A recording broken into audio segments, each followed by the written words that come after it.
Reflect Tamil Nadu செய்திகளுக்காக செய்தி வாசிப்பவர் பாரதி கண்ணையா.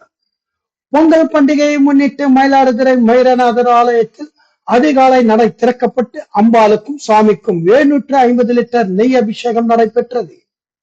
திரளான பக்தர்கள் நீண்ட வரிசையில் காத்திருந்து சுவாமி தரிசனம் செய்தனர். மயிலாடுதுறை மாவட்டம் மயிலாடுதுறையில் 1500 ஆண்டுகள் பழமை வாய்ந்த மயூரநாதர் ஆலயம் அமைந்துள்ளது. இந்த ஆலயத்தில் பொங்கல் திருநாளை முன்னிட்டு மயூரநாதர் சுவாமிக்கு அருள்மிகு அபயாம்பிகை அம்பாளுக்கு நெய் அபிஷேகம் நடைபெறுவது வழக்கம். இந்த ஆண்டு 25வது ஆண்டாக பொங்கல் நெய் அபிஷேகம் இன்று அதிகாலை நடைபெற்றது. கோயில் நடை அதிகாலை திறக்கப்பட்டு விரதம் இருந்த பக்தர்கள் அளித்த 750 லிட்டர் நெய் கொண்டு அபிஷேகம் நடைபெற்றது. மேலும் பால், பன்னீர், இளநீர், சந்தனம், பஞ்சாமிர்தம் உள்ளிட்ட பொருட்கள் கொண்டு மகா அபிஷேகம் நடைபெற்றது.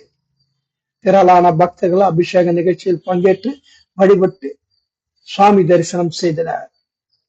தொடர்ந்து மகா தீபாராதனை நடைபெற்று அபிஷேகம் செய்யப்பட்ட நெய் பக்தர்களுக்கு பிரசாதமாக வழங்கப்பட்டது.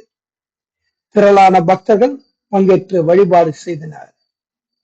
மயிலாடுதுறையிலிருந்து எமது சிறப்பு செய்தியாளர் இளஞ்செழியன்.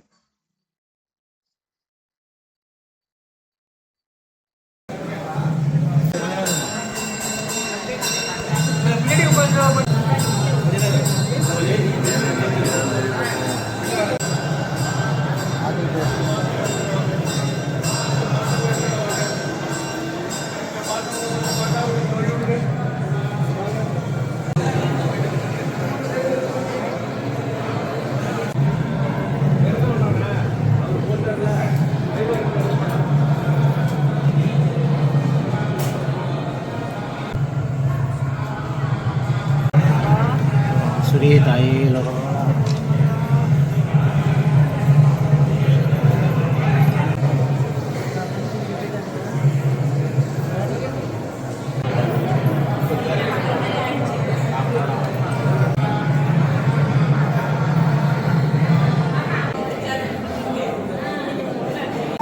தள்ளி அங்கே நின்னுங்க, அண்ணா தள்ளி நின்னுங்க, தள்ளி நின்னுங்க, வணக்கம்.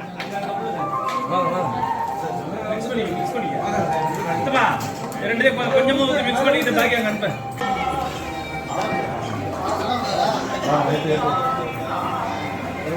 ஒரு நாள் உள்ளாரியா